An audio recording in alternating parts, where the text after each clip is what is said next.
अभी सब्सक्राइब करें हमारे YouTube चैनल ईश्वर टीवी को और देखिए वीडियोस सबसे पहले।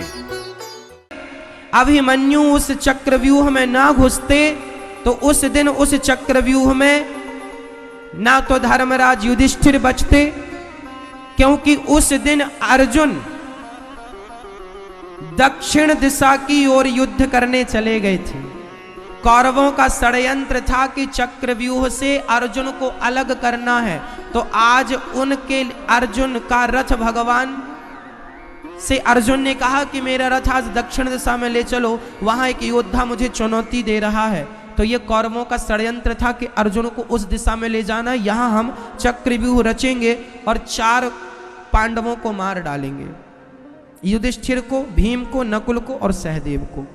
तो आज चारों मरने वाले थे और कौरव पांडवों की सारी सेना, चक्रव्यूह इतना भयंकर व्यूह होता है कि उसको भेद पाना सबके बस की बात नहीं, उसको जीत पाना ये गुरु द्रोणाचार्य का व्यूह है, कोई सामान्य ऐरे गहरे नत्थु खैरे का नहीं है।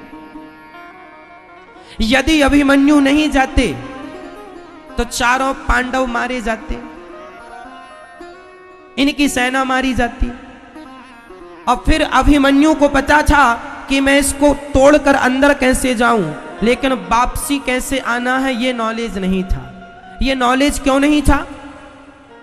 क्योंकि इनके पिता अर्जुन जब ये सुभद्रा के पेट में थे, अभिमन्यु अपनी मां के गर्भ में थे, तब सुभद्रा को बड़ा इंटरेस्ट हुआ करता था। वह अर्जुन से पूछा करती थी कि आप व्यूह कैसे भेदन करते हैं। अर्जुन बताते थे चक्रव्यूह ऐसे होता है, गरुण व्यूह ऐसे होता है। तो चक्रव्यूह का वो बता रहे थे कि उसमें कैसे भेद करके अंदर जाते हैं। लेकिन जब अर्जुन वापसी बताने लगे तो वो सो गई, और जब सो गई तो अर्जुन ने बताना बंद कर दिया। बताना बंद किया तो पेट में जो अभिमन्यु सुन रहा था उस तक भी नॉलेज नहीं पहुंचा। अब अभिमन्यु की गलती क्या है वो मैं आपको बताता हूं।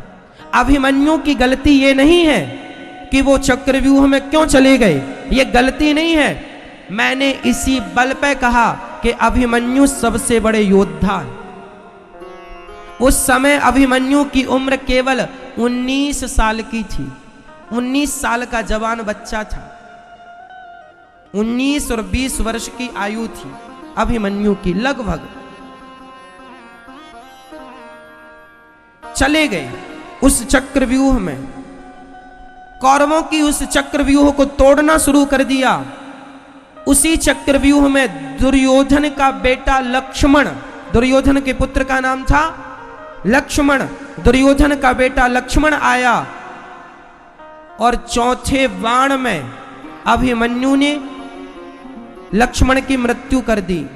लक्ष्मण मतलब दुर्योधन के बेटे का नाम लक्ष्मण, उसे मार डाला। पुत्र का शोक सुन करके दुर्योधन, मेरा बेटा मारा गया, जाओ कर्ण, गुरु द्रोणाचार्य घेर लो, और घेर करके मारना स्टार्ट कर दिया। उस एक अभिमन्यु ने सबको धूल चटाई उस दिन। मैं इसलिए सर्वश्रेष्ठ योद्धा मान रहा हूं कि जीवन में जिसके डर ना हो, जो मौत से भी ना कांपे। अभिमन्यु को भली भांति पता था कि मैं इस चक्रव्यूह में घुस गया तो जीवित वापस नहीं आऊंगा, लेकिन ये जान करके मेरे मरने से यदि मेरे धर्मराज युधिष्ठिर, मेरे भैया, मेरे ताऊजी भीम और ये सबकी रक्षा हो रही है, मेरी सेना बच रही है, एक अभिमन्यु के मरने से लाखों की रक्षा हो रही है, तो एक अभिमन्यु को मार डालो। इसलिए मैं कहता हूं कि इसके जैसा वीर कोई नहीं था। मैं वीर इसलिए कहता हूं, वीर केवल उसे नहीं कहते जिसके पास बड़े बड़े अस्त्र शस्त्र हों, जो व्यक्ति निडर हो उसे भी महावीर कहा जाता है।